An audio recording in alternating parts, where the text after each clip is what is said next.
Merci beaucoup, public de C'est Midi. Il nous a été octroyé le privilège de vous entretenir pendant un peu plus de 50 minutes. Et je vous informe que vous avez fait le meilleur choix. Restez donc avec nous parce que C'est Midi. C'est Midi, c'est maintenant. Et je suis très honorée et très heureuse de me retrouver avec l'équipe de ce mardi composée du doyen. Bienvenue, Débat. Applaudissements pour lui. Juste à ses côtés, une ravissante demoiselle, oh là là, comme dans un rêve, Alissa Zena. Alissa, ça va? Tout va bien? Ça va super bien. Toujours. Écoute, je suis à mon poste, hein. C'est on cela. va braiser, on va critiquer, c'est pour ça qu'on nous paye, donc trop bien qu'on travaille. Sacré boulot, merci beaucoup, Alissa. Alors, je reviens d'abord sur ma gauche parce qu'il y a quelqu'un de spécial, avec un accoutrement très spécial au milieu de nous. Donc, Jean-Michel, je vous passe la parole d'abord parce que ça va chauffer. Et bonjour à tous, bonjour à toutes. Pour ce jour qui nous rassemble, j'ai une belle recommandation cinéma pour vous qui est en rapport avec les réseaux sociaux parce que le titre c'est Shazam et pourtant c'est une histoire de super-héros américains qui devrait vous envoûter au cinéma. Voilà. Vous y allez très souvent? Comment? Vous allez très souvent au cinéma? Pas toutes les semaines. Pas toutes les mais semaines. chaque mois, oui. Au moins chaque mois. C'est très important, voir de nouveaux films et aussi lire. La lecture. Tout à fait. Voilà, oui, ce sont des moyens non seulement de s'évader, mais de découvrir d'autres mondes. Parlant de monde, Docteur Philo est là avec un style particulier. Je ne sais pas de quelle planète tu viens. C'est la révolution, merci. Vous avez bien fait de commencer la présentation par Jean-Michel pour aller au cinéma puis venir aux choses sérieuses. On a fini avec le cinéma et là c'est du sérieux maintenant. Non, c'est bon. C'est tellement sérieux que vous avez tenu à garder l'étiquette de vos lunettes. Non, si en l'air, ça devenait ancien. Ça ne vous dérange pas? Si en l'air, ça devenait ancien. Non, ça reste toujours nouveau. Mais le monde évolue, c'est un autre jour, c'est une autre inspiration. Le monde évolue aujourd'hui, on ne se fatigue plus. Vous voyez un peu, ça c'est des lunettes. Vous voyez, aujourd'hui au niveau de la connexion, on parle de 4G plus. Avec ça là, on parle de 4 yeux. Vous voyez un peu, donc c'est comme ça, vous voyez tout ce qui est contour. On n'a plus besoin de se retourner avec là, les rétroviseurs. 4 yeux. Voilà, 4 yeux. 4 yeux. Non, pour que ça sonne comme yeux aussi. Ah, d'accord. 4 yeux. Vous donc, mettez un S à 4, d'accord. Voilà. Et puis, vous voyez, c'est les rétroviseurs. Je vois tout le public derrière. On n'a plus besoin de se retourner. Et puis, bon, faites gaffe à vous là. Celui qui pique là, il faut voir. Merci beaucoup. Alors, très chers téléspectateurs, sachez qu'aujourd'hui, nous allons parler d'un commerce moderne et très à la mode qui gère des paiements grâce à des moyens électroniques. Vous l'avez peut-être deviné, il s'agit du e-commerce. Le thème retenu donc pour ce numéro de C'est Midi, je vends et j'achète tout sur Internet. Notre invité témoin sera là dans quelques instants, mais avant, son portrait. Son leitmotiv, Never Give Up. La patience est sa force et la persévérance l'inspire. Son nom, Thio Nanyénigué, natif de Napié dans la sous-préfecture de Korogo. Cet homme de 41 ans, marié et père de 2 enfants, est titulaire d'un bac série D et d'un BTS en gestion commerciale. Diplôme qu'il obtient en 2001. Après avoir effectué quelques activités dans les télécoms, c'est en mars 2012 que ce grand passionné d'informatique et d'entrepreneuriat met à profit ses expériences acquises dans le domaine des NTIC. Les sillons de cette aventure le poussent ainsi à créer son entreprise. Aujourd'hui, gérant de Notice Group, il emploie 4 personnes. Il est également consultant commercial freelance dans une compagnie d'assurance depuis 2004. Notre invité a su rendre l'agréable utile. Sa passion, le e-commerce. Il vend et achète tout sur Internet. Découvrez sur le plateau de C'est Midi, Thio Nanyénigué. Je vends et j'achète tout sur Internet. C'est l'avis de notre invité, Thio Nanyénigué, qui nous rejoint donc sur ce plateau. Thio Nanyénigué, bienvenue. Alors, l'on dit très souvent que les Sénoufos sont très respectueux. Il le confirme à travers ses salutations sur le plateau. Chaleureuse poignée de main, Thio Nanyénigué. En fait, J'essaie de comprendre parce que vous m'avez dit Nanyénigué, ça veut dire le passé. Le passé. Quelqu'un qui s'appelle le passé opte pour des pratiques très très modernes. Est-ce que c'est une combinaison qui marche? Bien sûr, c'est une combinaison qui marche. Qui marche d'ailleurs, très bien. On aura l'occasion d'en parler. Alors, docteur Philo, voilà, lui, il achète tout sur Internet. Voilà. Coûter est mieux. Pardon? Il dit coûter est mieux. Coûter est mieux. Ouais. On vous retrouve tout de suite. C'est mon avis, avec Docteur Philo. Merci beaucoup. Tout à l'heure, quand je disais que coûter est mieux, je dis que moi, excusez-moi, mais moi, je ne suis pas trop pour ça. Moi, je ne fais pas ça. Moi, je ne suis pas trop Internet. Non. Il y a quelque chose où on dit qu'il faut mettre un numéro de ta carte bancaire, où je dois mettre mon argent là. Moi, je ne fais pas ça. Parce que non, les malfrats sont aux aguets. De la manière les gens souffrent, les gens sont en train de réfléchir pour permettre aux gens d'être à l'aise sur la terre. Là, d'autres sont en train de réfléchir pour gâter tout ça. Voilà, en même temps, le numéro de carte bancaire, moi, mon numéro de ma carte bancaire, ça sort. Même ma femme, elle ne connaît pas. Elle ne sait même pas où il met ça même. Non. Je ne fais pas, je ne suis pas avec ça. Donc, je ne suis pas trop pour ça. Et puis, les achats en ligne, on ne peut pas palper la chose. Il n'y a pas de contact physique. Et là, moi, je vais coûter à 6 heures pour un t-shirt de 5 000. Je demande pardon. De 6 heures à 18 heures, il laisse à 1000 francs. Mais est-ce que sur Internet, on peut faire ça? On ne peut pas faire ça sur Internet. Voilà. On ne peut pas. C'est pas. Il n'y a pas d'humanisme dedans. Il n'y a pas de machine. Et puis il y a quelqu'un qui vient te livrer. Et puis c'est pas sûr à 100%. La fiabilité même là du truc, c'est pas sûr à 100%. Et puis il y a des gens qui viennent te livrer, tu ne sais pas où il est quitté. Et c'est des gens qui ont des longs coups, ils viennent regarder dans ta maison. S'il y a climatisé, ils vont aller prendre. Et puis d'un moment, ils peuvent venir. Et tu ne fais pas attention. Tu ne fais pas attention. Tu peux commander en ligne. Pendant qu'ils sont en train d'envoyer la chose, c'est en même temps on t'appelle pour dire qu'il y a un malheur au village. L'argent là, tu dois envoyer là-bas. Qu'est-ce que tu dis? Imagine s'il y a une fille qui est venue livrer, puis tu dis, mademoiselle, excusez-moi, je viens d'envoyer un dessert, elle retourne avec. Comme c'est acheté en ligne, elle va te faire un tour en ligne. Moi, franchement, je ne suis pas pour. Mais en même temps, je dirais que c'est vrai, c'est l'évolution des choses. Et moi, je dis, c'est peut-être le passé qui baigne dans le présent. Voilà. Mais je veux dire, en même temps, c'est bon. C'est bon. Il faut montrer un peu les limites de ce que je viens de dire, c'est bon. Ça permet quand même à l'homme de gagner en temps. Tu es à la maison. Et puis ça te permet quand même de voir une large visibilité même des produits. Tu es là, tu cliques, ça descend. Tu vois tout, oui. Et puis tu es à la maison, les gens ils viennent te livrer. C'est important. C'est sûr, voilà, ça facilite les choses en un clic. Voilà. Et puis pour vous qui discutez de 6h à 18h, franchement. Voilà, ouais, ça là, tu as ça là, la zone même là, tu peux avoir 4 000 francs. Mais ça, tu es à la maison, tout est bon. Mais en même temps, en conclusion, je dirais que si les achats en ligne, comment on dit le e-commerce, les e-commerce. Le e-commerce. Voilà, le e-commerce s'avère bien entendu une bonne opportunité pour mettre à toutes les chacun d'être à l'aise.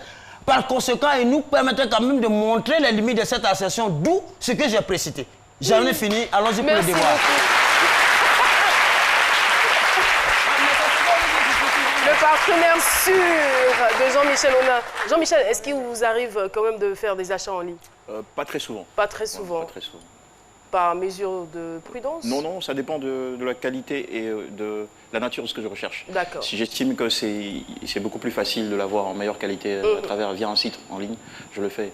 Mais sinon, généralement, c'est à travers des achats en boutique. C'est vraiment son dada, quoi. On le retrouvera dans quelques petits instants. Mais avant, nous partons pour le micro-trottoir. Faites-vous des achats en ligne? Le micro-trottoir. Acheter en ligne est très important parce qu'on peut avoir la sécurité. Il y a la garantie aussi de retourner la marchandise si elle est mauvaise. Et puis encore, c'est innovateur, c'est pour aussi soutenir les différents entrepreneurs au niveau du net, vers le net, pour leur permettre eux aussi de développer leur activité. Et puis ils sont aussi un peu plus, on les voit à chaque fois sur nos portables. Je préfère aller directement sur le marché parce qu'au marché, il y a une multitude de marchandises.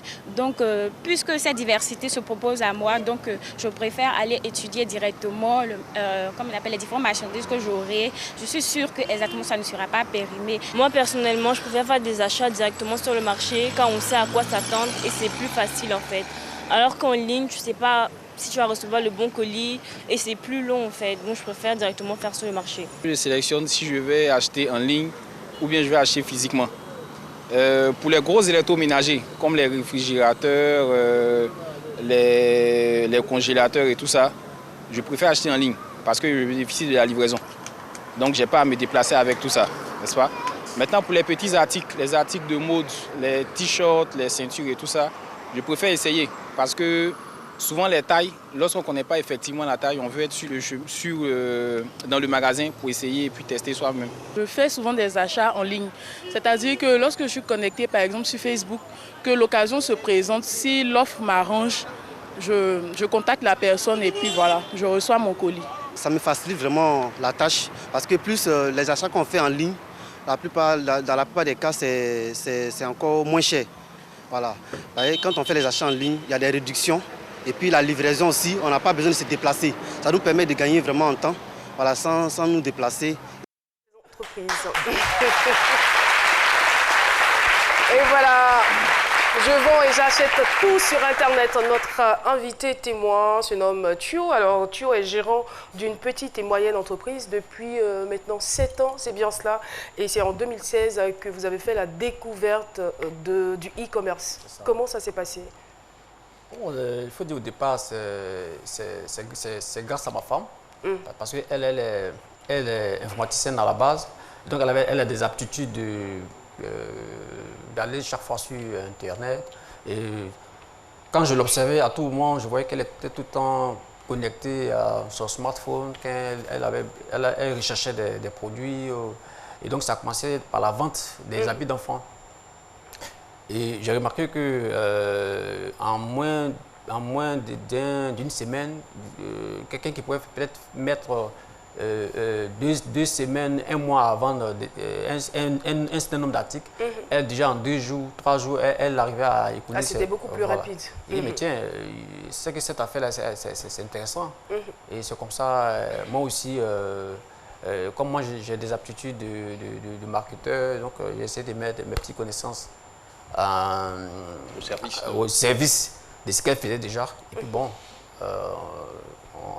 on a vu que ça commence à prendre de l'ampleur. Est-ce que vous avez bénéficié d'une petite formation venant d'elle? Oui, puisqu'on est tous ensemble. Donc, ça ne me gêne pas de lui demander des astuces. Par exemple, comment on met une photo en ligne, puisque elle savait déjà le faire. C'était déjà son dada. Voilà, donc, mais avec certains opérateurs, on a la possibilité de s'auto-former. C'est-à-dire que si vous vous intéressez à la chose, vous avez la possibilité d'apprendre vous-même à faire pas mal de choses pour pouvoir exercer l'activité. Et le thème nous instruit que vous achetez, vous vendez tout sur Internet. Qu'est-ce que vous achetez concrètement? Comme le mot l'indique, vraiment tout. C'est-à-dire que, oui, par exemple, ce midi, si je décide de manger un plat de chip, ben, je vais sur des pages. En fait, j'ai eu peur. J'ai pensé que vous avez dit, ce midi, si j'ai envie de venir à ce midi, je me connecte et ce midi à moi. Oui, ça c'est possible. C'est possible, bien sûr. C'est possible si les responsables de ce midi décident de mettre leur service en ligne.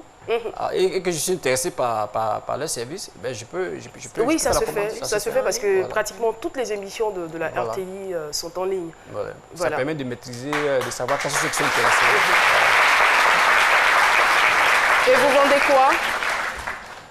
Comme on le dit, je vends un peu de tout. Ça peut être des articles d'enfants, ça peut être de la nourriture, ça peut être des chaussures. Et comme on en fait une activité à part entière, donc on essaie d'identifier des périodes dans l'année. Par exemple, quand c'est la rentrée scolaire, on met l'accent sur tout ce qui est articles scolaires, les sacs de colle, les chaussures, voilà. Maintenant, si c'est les périodes de fête... En fonction de l'actualité. En fonction de l'actualité. En ce moment, je sais que les Baoulés, bientôt, ils vont aller danser pour les Pâques. Donc, tout ce qui est équipement de musique, les hauts faits et autres, on propose. Voilà. C'est très bien. Oui, doyen. Moi, je voudrais poser une question. Oui. Je veux acheter une paire de chaussures. Okay. Comment je procède? D'accord. Vous avez plusieurs possibilités. Vous allez sur, par exemple, Facebook, et puis le type de chaussures que vous voulez, là, dans le moteur de recherche, vous tapez le nom. Et il y a certainement des boutiques ou des pages qui mettent en avant le type de chaussures que vous recherchez. Donc, vous aurez plusieurs propositions de la chaussure que vous voulez. Mais ce qui va déterminer votre choix, c'est peut-être la qualité de l'image et le prix. La qualité quoi, de l'image. Puisque vous ne voyez pas, l'article. Donc c'est une image que vous voyez et c'est en fonction de votre goût par rapport à l'image qui est projetée que vous faites votre choix. Mais parmi tant d'autres. Et donc quand vous allez faire votre choix, c'est la boutique ou du moins la page sur laquelle vous avez visualisé l'image de la chose que vous recherchez, que vous contactez. Et la personne peut décider de venir vous livrer à domicile ou bien vous-même pouvez décider d'aller vers la personne pour récupérer votre paire de chaussures. Mais justement, parlant d'image, on sait aujourd'hui qu'à travers des logiciels, on est capable de sublimer, d'embellir les articles sur Internet. Est-ce que vous n'avez pas déjà essuyé des déceptions face à certaines commandes? Oui, il faut dire que nous on met l'accent d'abord sur la qualité de ce qu'on fait, parce que c'est important. Il ne faut pas faire comme les autres. Et donc, on prend quand même le soin de vérifier, de s'assurer que ce qu'on propose, c'est de la bonne qualité avant de mettre en avant. Quel est le moyen de vérification? Si vous voulez acheter, par exemple, vous êtes face à votre fournisseur qui met en ligne les articles. Vous avez quel moyen de vérifier la qualité de l'article? Alors, la première étape d'abord, c'est de confronter l'image que votre fournisseur vous donne avec d'autres fournisseurs qui sont sur la toile. Ensuite, quand vous décidez, vous prenez le risque d'acheter au moins un échantillon de ce que vous devez acheter en lot. Et quand vous recevez, vous prenez le temps de vérifier si c'est de la bonne qualité. Mais là, parfois que le fournisseur vous envoie l'échantillon de bonne qualité, et quand vous faites la commande, c'est autre chose qui vient. Ça arrive. Mais c'est des cas rares. Quand le fournisseur sait que vous êtes inscrit, vous vous inscrivez dans la durée, donc il n'a pas intérêt même à vous envoyer des choses qui ne sont pas de bonne qualité. Et quand ce n'est pas de bonne qualité, qu'est-ce que vous faites quand vous vous retrouvez face à ce genre de situation? Oui, on l'appelle, on lui envoie des images. Par exemple, si c'est des clients qui se sont plaints par rapport aux produits que vous avez livrés, vous faites des captures d'images et vous lui envoyez. Voilà. Alors, est-ce qu'il arrive des moments où le client exige remboursement parce que l'image vendue lui a donné une certaine illusion du produit et sur place, il se rend compte que ce n'est sûrement pas la qualité qu'il espérait. Alors, est-ce que dans ce genre de situation, il rejette le produit exigeant remboursement? Est-ce qu'il y a une législation pour encadrer tout ça aussi? Non, il faut reconnaître que pour le moment, en Côte d'Ivoire, il n'y a pas encore une législation qui essaie de recadrer tout ce que vous venez de dire. Mais nous, en tant que personne responsable, on sait que quand vous vendez un article à quelqu'un et que la personne n'est pas satisfaite, il y a deux choses. Soit vous remboursez l'argent de la personne. Est-ce que c'est toujours évident de se faire rembourser? Quand on a vu par exemple une chaussure qui a l'air d'être une chaussure 100% cuir croco et qu'en réalité on la regarde et on se rend compte que c'est du cuir synthétique, on veut se faire tout de suite rembourser. Oui. Est-ce que vous le faites vraiment? Bon, ça c'est rare qu'on propose, parce que ça c'est la fraude. C'est-à-dire que vous dites au client, moi je veux vous livrer un article de telle qualité, et le client reçoit l'article, c'est un autre article. Par exemple. Mais si vous pensez que votre activité, si vous vivez de cette activité, vous devez éviter de poser ces genres d'actions. Sinon, à la longue, vous allez fermer boutique. Mais au cas où ça arrive, qu'est-ce qu'on fait? Au cas où ça arrive, on doit poursuivre qui? Parce que c'est quelle société? C'est pas bon. Moi, je les appelle tout inter. Ils vendent tout sur Internet, tout inter. Il faut poursuivre qui? Non, en fait, parce qu'on ne voit personne. Sur la page que vous mettez en avant, vous avez vos coordonnées, vous avez votre situation géographique. Et comme vous le savez, ça va très vite. Ça va très vite sur Internet. De la même manière, les gens peuvent faire votre promotion sans que même vous ne dépensez un rond. C'est de la même manière, on peut vous nuire. On peut vous casser. Donc, dans ce cas, on appelle le client, on essaie de lui expliquer que ce n'est pas de notre faute, c'est certainement notre fournisseur qui nous a livré un article qui n'est pas de bonne qualité. Et en ce moment, on décide de lui rembourser ou bien on lui donne un substitut d'article en attendant qu'on ait son article commandé. Voilà. Donc vous trouvez toujours le moyen de régler le moyen, la situation à l'amiable. Voilà, de régler le problème. C'est pas la communication, il faut communiquer avec le client, il faut mettre le client en confiance. À la limite même, on n'ose même pas dire pleurnicher pour que le client comprenne que ce n'est pas de votre faute et que vous allez forcément trouver la solution à son problème. D'accord. Voilà. Alors, quelle plateforme vous utilisez? Est-ce que vous utilisez des pages, dans votre cas d'espèce, dans le cas, voilà, des pages où vous avez créé un site particulier dédié à ce e-business? Ok, on a des pages, on a des boutiques. La page, c'est-à-dire que c'est une interface où vous mettez toutes les informations qui vous concernent. Et la boutique, quand vous avez un client qui va sur la boutique, il a accès à plusieurs articles. Okay?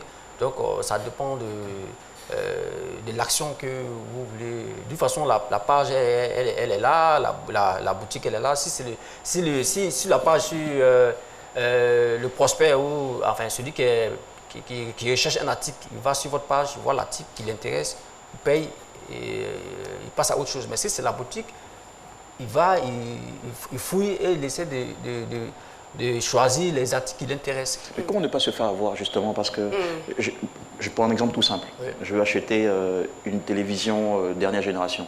Et je vais sur un site. Comment est-ce que je peux juger de la fiabilité de ce site? Parce que je vais engager de l'argent. Il faudrait qu'en retour, je sois livré. Alors, est-ce que vous avez une sorte de filtre pour savoir que telle page ou tel site est crédible, ou il faut se limiter simplement à avoir confiance à des sites réputés? Alors, dans ce cas-là, comment est-ce que les sites naissants pourraient obtenir leur crédibilité et développer leurs affaires? Alors, donc, nous, en tant qu'adeptes de la chose, on a des astuces pour pouvoir identifier une structure qui est fiable ou pas. Par exemple, quand vous allez sur une page et que vous voyez que le nombre de visiteurs sur cette page, et vous avez un grand nombre de personnes qui ont déjà visité la page ou la boutique. Toutes les pages n'ont pas de compteur. Toutes les pages n'ont pas de compteur, mais c'est des éléments qui nous permettent d'apprécier. D'abord, il y a le nom de la boutique. Donc, il y a des témoignages. Il y a des gens qui ont déjà acheté des articles sur la boutique qui témoignent de la bonne qualité. Parce que ça, déjà, ça peut se manipuler. Moi, je peux demander à mes cousins, va écrire, c'est clair, se manipuler facilement. Est-ce qu'on doit vraiment se fier à ça? Ou peut-être, je ne sais pas, si les messages doivent atteindre un certain quota pour la fiabilité. En fait, c'est plusieurs paramètres qui vous permettent de choisir un fournisseur par rapport à un autre. D'accord. Donc, il y a toutes ces informations préliminaires, ces indicateurs. Voilà, des indicateurs que vous choisissez, sur lesquels vous vous basez pour faire votre choix. Mais après, il faut encore vérifier la qualité. Vous avez quel moyen de vérification? Aujourd'hui, ceux qui font des achats en ligne, ce n'est pas la même méthode comme en Europe. Donc, elle s'adapte. Il y a une autre méthode à nous ici, en Côte d'Ivoire. C'est-à-dire qu'il y a un thème qu'ils utilisent. C'est-à-dire que tant qu'ils ne voient pas le produit, ils ne payent pas. Donc, le gars, la personne fait sa commande. Tant qu'il ne voit pas l'article de visu, il ne vous remet pas l'argent. Donc c'est au livreur qu'on remet l'argent. Voilà, c'est au livreur qu'on remet l'argent. Donc il a le temps de palper. Et vous avez aussi la possibilité de refuser si ça ne vous convient pas? Bien sûr, on rencontre plusieurs cas similaires. C'est-à-dire que surtout les dames, excusez-moi, elles sont compliquées. Les dames sont compliquées. C'est-à-dire que quand elles font exigeantes. Je préfère le mot exigeante. Quand elles font des commandes, on n'est pas compliqué. Le monde entier le sait, nous sommes les personnes les plus flexibles de cette planète. Pour des détails, elles sont capables de réviser leurs commandes. Oui, bien sûr. C'est cela. Donc, attends, vous avez la charge de gérer un foyer, donc il ne faut pas faire entrer n'importe quoi. C'est ça. Ouais. C'est une grosse responsabilité tout de même, n'est-ce pas? Je vous soutiens. La manière de faire la promotion, même de la publicité des produits, là, même, tu as l'impression que ça est avec eux, mais peut-être ils vont prendre ailleurs. Ça, c'est Dieu qui nous sauve, quoi. Sinon, moi, je regarde le monsieur, bon, moi, Alors dites-nous, Thio, qu'est-ce qui a changé dans votre vie depuis que vous avez opté pour le e-commerce? Je dirais plutôt dans votre activité. C'est le fait d'être plus rassuré de ce qu'on fait. Qu'est-ce que je peux dire? On se sent utile. C'est-à-dire que quand chaque fois... ce sentiment d'accomplissement? D'accomplissement, c'est-à-dire que c'est grâce à vous certaines personnes arrivent à satisfaire leurs besoins. Les gens ils te disent, ah mais je ne sais pas que vous vendez tel article. Ah d'accord, ben, donc quand vous le livrez, vous êtes satisfait. Et donc pour moi, au-delà du fait que je gagne peut-être de l'argent, mais j'ai sens... Parce que j'allais le dire, en dehors de cet aspect de la satisfaction morale, il y a l'aspect pécuniaire aussi. Oui, on n'est pas des philanthropes, oui. Ouais, franchement. Ça a changé, vous gagnez peut-être 3 fois ou 5 fois plus d'argent qu'auparavant. Bien sûr, bien sûr. N'est-ce pas? En tout cas, ça nous Merci beaucoup. Avec votre permission, nous allons pour la pub. Et puis juste au retour, vous aurez à poser votre question. À tout de suite. C'est midi, c'est ça.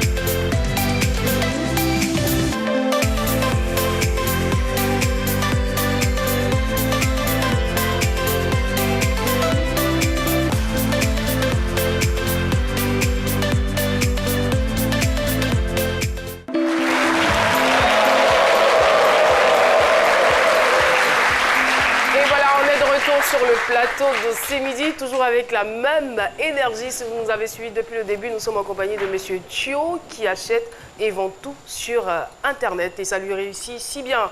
Alors, le doyen qui avait voulu poser une question juste avant la pub. J'achète et je le vends en ligne. C'est-à-dire que ce sont les articles que vous achetez que vous revendez en ligne. Est-ce que vous voyez ces articles que vous revendez? Oui. Vous, je veux dire, vous en tant que vendeur. Oui. Est-ce que vous voyez ces articles que vous revendez? Je ne sais pas si vous comprenez ma question. À vous demander si la transaction se fait directement sur Internet ou s'il acquiert d'abord les articles avant de les revendre. Voilà, voilà c'est ça. Oui, en image d'abord, bien sûr. C'est les images qu'on vous... Si vous devez acheter des choses qui sont à des milliers de kilomètres, c'est forcément à travers l'image que vous faites votre choix. Et quand vous voulez vous engager, vous dites au fournisseur, bon, envoyez-moi un échantillon, un article de ce que je vais acheter. Et c'est quand ça arrive que vous vérifiez que c'est bon. En ce moment, vous dites, bon, envoyez-moi la quantité que j'ai demandé. Moi, j'aimerais savoir une chose.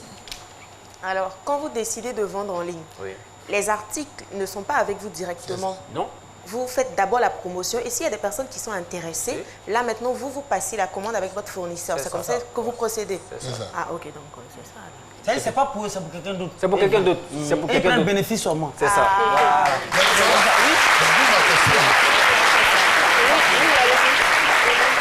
Ma question, parce que vous mettez les images en ligne, mais pour mettre ces images en ligne, vous avez vu l'article, vous avez touché, vous connaissez la qualité. Bien sûr. Comme il a dit, il reçoit un échantillon. C'est le business. Il va mieux vendre le produit en ligne. Ah d'accord. Quel chose, il n'y a pas de crédit dedans? Il n'y a pas de crédit dedans. Ah, c'est normal qu'on enregistre parfois des plaintes, voilà, parce que vous n'avez pas eu le temps de palper, de tester le produit avant de le vendre. Donc, si le fournisseur s'est foutu de vous, bah, ça va se répertorier aussi sur votre relation avec vos clients. Donc, c'est tout à fait normal.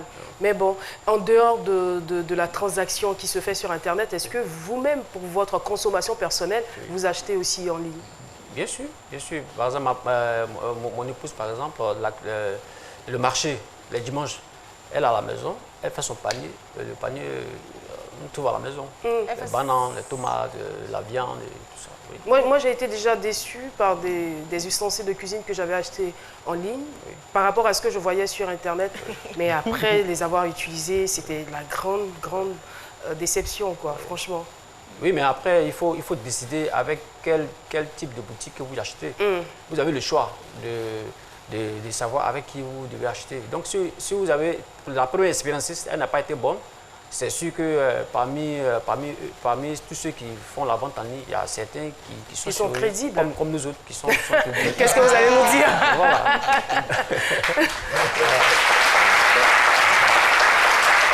C'est bon, Michel? Je voudrais savoir si vous êtes vraiment systématique dans votre démarche d'achat de tout en ligne. C'est-à-dire, par exemple, jamais vous ne faites une pause dans un supermarché, une boutique pour acheter des choses personnelles? tout, vraiment tout en ligne? Non, quand on dit on achète tout, c'est en grande partie. Et puis, il y a le rapport. Il y a le rapport qualité-prix. C'est-à-dire, si vous pensez qu'aller acheter des choses à Djamé, ça vous permet de gagner du temps et ça vous permet d'avoir une petite marge. Et donc, vous faites le choix de faire votre achat en ligne. Mais si vous devez acheter un article en ligne et que le même article, vous pouvez le trouver à 2 pas de chez vous, et que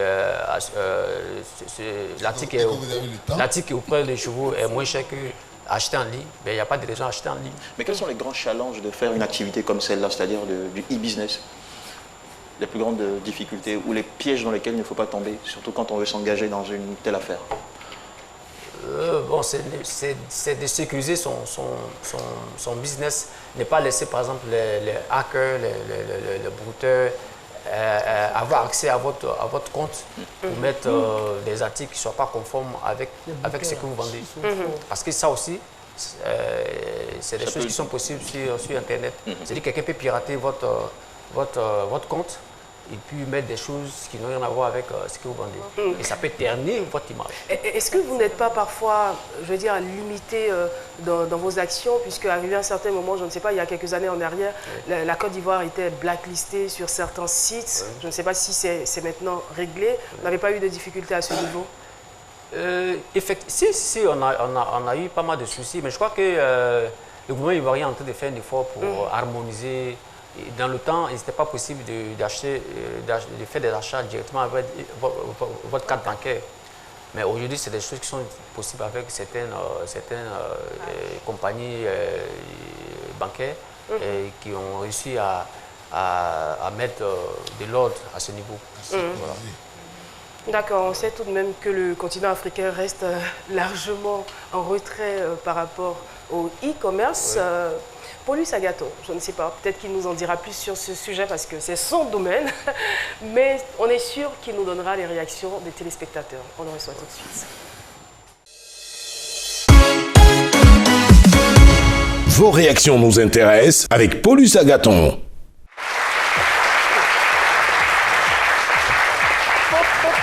Paulus. Bonjour Caroline. Bonjour Paulus. Bonjour à toutes, bonjour à tous. Merci pour vos différents messages sur la page Facebook C'est Midi et le compte Twitter, notamment en utilisant le hashtag C'est Midi. Concernant les messages, on a celui de Aurélien Moreau-Ayron. Il dit « Pourquoi avoir choisi spécifiquement de faire vos achats sur Internet? Est-ce qu'il y a eu une situation particulière qui vous a donné cette envie ?» Non, il n'y a pas de situation particulière, c'est un choix, c'est un effet de mode. C'est sa femme la qui lui a donné l'envie. C'est la tendance. Et aujourd'hui, vous avez tous les outils qui sont mis à notre disposition pour avoir accès à Internet. Dans le 10 ans en arrière, ce n'était pas possible parce qu'il fallait forcément avoir un ordinateur, avoir la connexion avant de s'asseoir. Une ligne téléphonique. Aujourd'hui, avec votre smartphone, en 2 clics, vous avez accès à... Voilà. Donc, en un clic même. Voilà,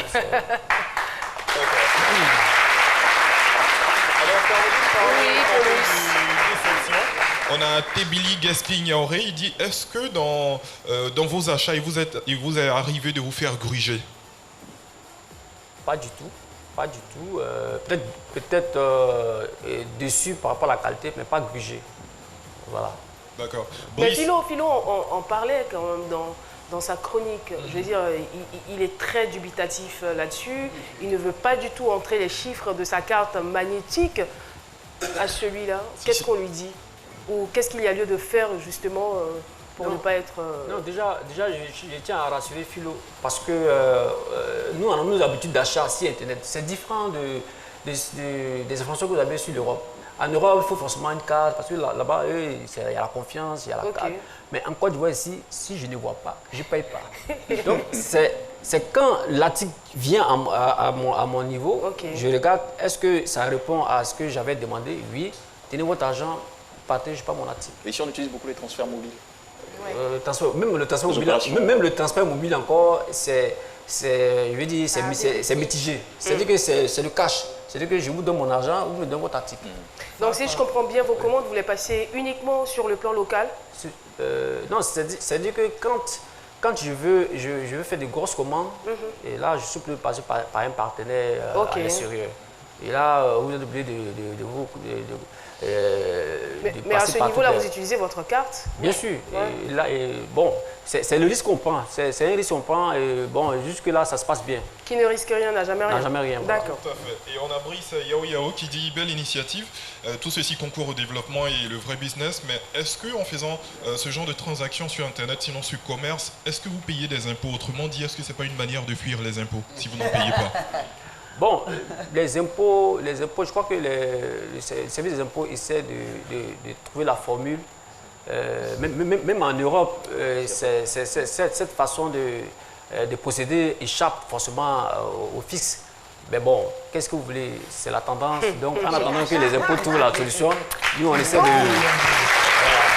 Si c'est une parade voilà, pour pouvoir les fuir, je pense de lire ce dernier message de Sounan Touré qui dit c'est le marché du futur, la numérisation des marchés à travers le monde de plus en plus virtuel.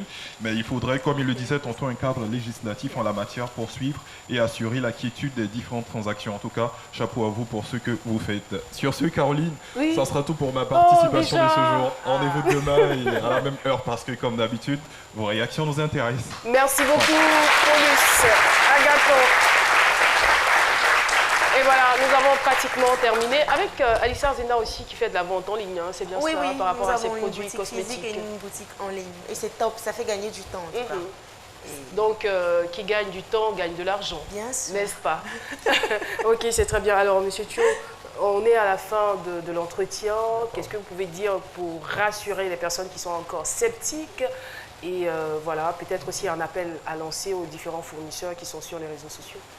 Alors, je tenais à remercier l'équipe de ce midi pour m'avoir donné l'occasion de partager mon expérience sur la vente en ligne. Alors, ce que je voulais dire, c'est qu'il ne faudrait pas que les gens aient peur de ce secteur d'activité. Bien au contraire, c'est un secteur qui nourrit son nom. Et chaque fois, les opérateurs essaient de mettre le paquet pour que ça soit plus aisé, plus facile à utiliser comme service. Quand je parle d'opérateurs, je parle de la connexion Internet. D'accord. Voilà, aujourd'hui, la connexion, elle est accessible. Et donc, avec un smartphone, on peut facilement faire, des achats ou des ventes. Et pour les jeunes, surtout, je veux dire aux jeunes de s'intéresser à cette activité. C'est-à-dire que quand vous avez votre smartphone, que vous avez Internet, ne passez pas votre temps à seulement vous envoyer des messages. Vous pouvez l'exploiter pour vous faire de l'argent. C'est pas seulement à insulter les stars sur Internet, n'est-ce pas? Merci beaucoup, Monsieur Thio, d'être venu partager votre expérience avec nous. N'hésitez pas à nous appeler au 22 01 0000 pour participer donc à l'émission. Et nous sommes en compagnie ici d'un charmant public composé des étudiants en secrétariat de l'Institut de formation Sainte-Marie.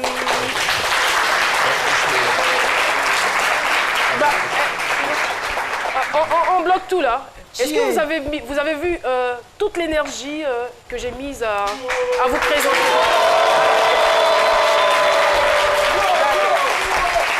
Ça marche, merci. L'Institut universitaire d'Abidjan, événement. Vous avez un événement, l'Institut universitaire? Ok, d'accord. L'Institut universitaire d'Abidjan, est-ce que vous êtes là?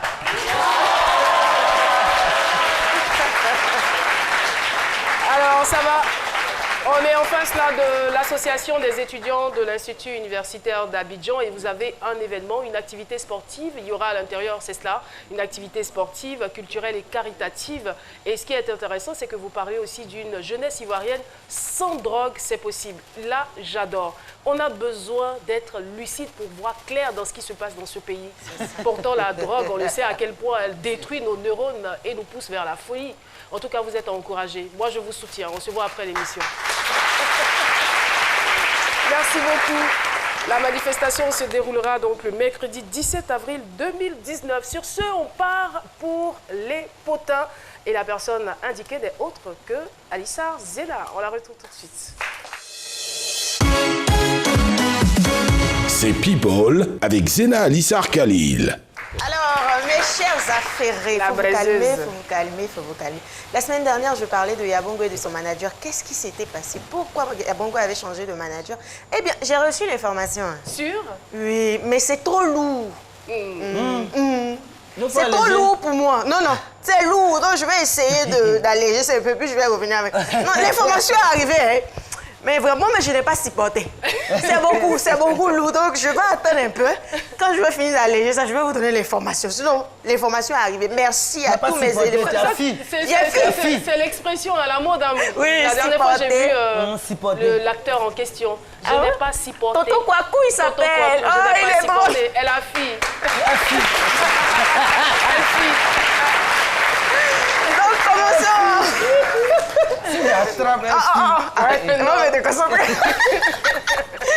Commençons cette semaine avec Singila. Pardon, faut pas m'approcher. On dit Singila est en couple. Hein? Elle a gagné. Il a brisé. Il m'a brisé même au fait. J'ai trop rêvé de lui. Qu'est-ce qui se passe? Pourquoi tu te mets en couple? Tu ne demandes pas mon accord? Tu pars, tu me laisses seul. Après, tu changes, faut pas, je vais te toucher. Comment ça se fait? Mais il était question qu'il aille à Bonois, non? Oui, il t'a trop. Il traîne trop. Après, maintenant, les gars viennent aussi. Il s'est trop traîné. Pourquoi il y aurait un deuxième round? Faut pas qu'il traîne. Donc, Singé, si tu m'écoutes là, Bonois, c'est pas loin d'ici. Combien? 40 ou bien 26 km. C'est pas loin. On va aller rapidement et puis on va revenir à Abidjan. Ni vu ni connu, quoi. Tu vois, non? C'est qu'elle suit la nouvelle go avec qui tu es là. Elle n'a qu'à attacher sa ceinture parce qu'elle ne va pas supporter. Elle ne va pas supporter ce que je vais faire là. Ah! Elle a fille. C'est qu'elle suit. Je vais revenir ici avec sa photo. Si elle pense qu'elle est cachée, elle a menti. Je vais venir ici avec votre photo, vous deux là. Et puis tout le monde va savoir. Il va avoir mal aimé, au moins je vais passer l'information. On va partir avec Paul Pogba qui se serait marié. Oui, on a une photo exclusive. Ça, c'est la mère de son enfant. Je sais pas. C'est vrai qu'elle n'est pas très nette. Hein. Mais bon, c'est la photo. On m'a envoyé ça des États-Unis. Excusez-moi, j'ai des contacts. Ce n'est pas un poisson d'avril. Hein. Non! Ah, on m'a dit que c'était des fiançailles. Parce que mes contacts, nous qui passons les informations, on a des contacts. Voilà, mes contacts m'ont dit que c'était les fiançailles de Paul Pogba. Est-ce que c'est vrai? Est-ce que c'est faux? Ben, j'ai essayé de lui laisser un message sur WhatsApp, mais oui, j'ai son contact. Il n'a pas encore répondu. Il m'a pas encore répondu. Donc, soyons, mes éléments et moi, on va être dans l'attente. Voilà, c'est qu'elle su. Mariez-vous seulement. Mariez-vous seulement. Il y a de l'espoir pour Alissa. Il y aura de l'espoir pour moi. Mon cas n'est pas désespéré. Oui, il y a de l'espoir pour une jolie femme comme moi. Il y a de l'espoir. Il y a de l'espoir. Vous pensez que quoi? Aïe. Et on va terminer avec Fanny, la chanteuse Zouk. Chérie d'amour, voilà, qui est enceinte. Ça se marie, ça tombe enceinte. Waouh, ça va vite le monde d'aujourd'hui. Hein. En tout cas, félicitations à Fanny. On te souhaite beaucoup, beaucoup de bonheur et bientôt, ça sera les nuits blanches et les pleurs. En tout cas, à bientôt. Merci. Merci beaucoup, Alissa Zena, pour cette chronique très animée. En tout cas, merci infiniment. On retrouve Jean-Michel Ona. C'est midi Média Ciné avec Jean-Michel Onin.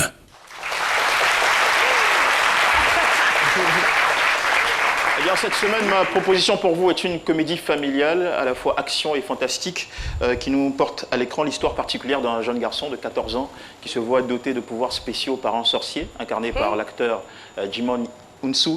Alors, désormais, il suffit simplement pour lui de crier Shazam pour se transformer en super-héros adulte. C'est trop facile, ça.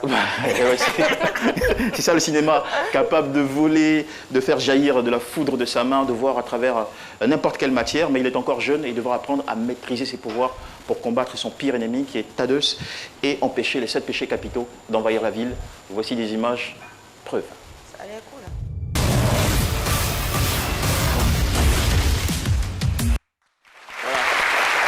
Allez voir et rigoler sur Shazam, une réalisation de David Sandberg, 2h12 de plaisir. Et puis voilà, petite information, l'acteur pour incarner, pour se glisser dans ce rôle, l'acteur qui est Zachary Lévy a dû lire 20 livres sur la musculature. Il a même soulevé des poids et des haltères pendant 6 fois par semaine. Et puis manger 3000 calories par jour.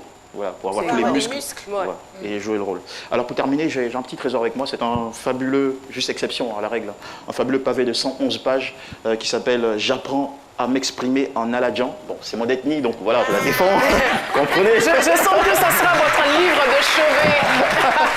Voilà, c'est un ouvrage qui a été écrit par M. Pierre-Luc Ndrin. Magnifique ouvrage avec à l'intérieur de belles illustrations, également une variété de mots, un lexique assez ouvert sur plusieurs domaines, et puis une phonétique également appropriée pour vous aider à prononcer la langue aladjan. Donc vous pouvez apprendre l'aladjan, renforcer vos connaissances existantes, et puis également transmettre la langue à vos enfants, parce que c'est l'un des problèmes qu'on a aujourd'hui, c'est la transmission de la langue aux enfants. Donc voilà, c'est un bel outil. Je me permets même de laisser le numéro de l'auteur, c'est 87 10 92 75. 87 10 92 75 pour Pierre-Luc Ndrin, et vous offrez ça. Donc voilà, franchement, tous nos amis. C'est facile d'apprendre à la aladjan. Il faut le dire en aladjan, s'il te plaît. Voilà. Mais vent un aladjan. Merci beaucoup Jean-Michel. Et juste derrière moi, nous saluons Béni Groupe Cinéma, BGC, accompagné bien évidemment du chef canton d'Alépé. Merci de votre présence. Voilà. Merci beaucoup. On n'oublie pas le fan club C'est Midi. Merci infiniment. Merci beaucoup. Voilà donc qui marque la fin de cette émission. Et j'aimerais bien conclure cette émission en vous rappelant et en rappelant à notre mémoire que le travail éloigne de nous 3 grands mots qui sont l'ennui, le vice et la pauvreté. Merci de nous avoir suivis. On se donne rendez-vous demain à partir de 12h, mais à 13h. Ne zappez pas, le journal vous sera présenté par Juliette Oya. Portez-vous bien et à demain.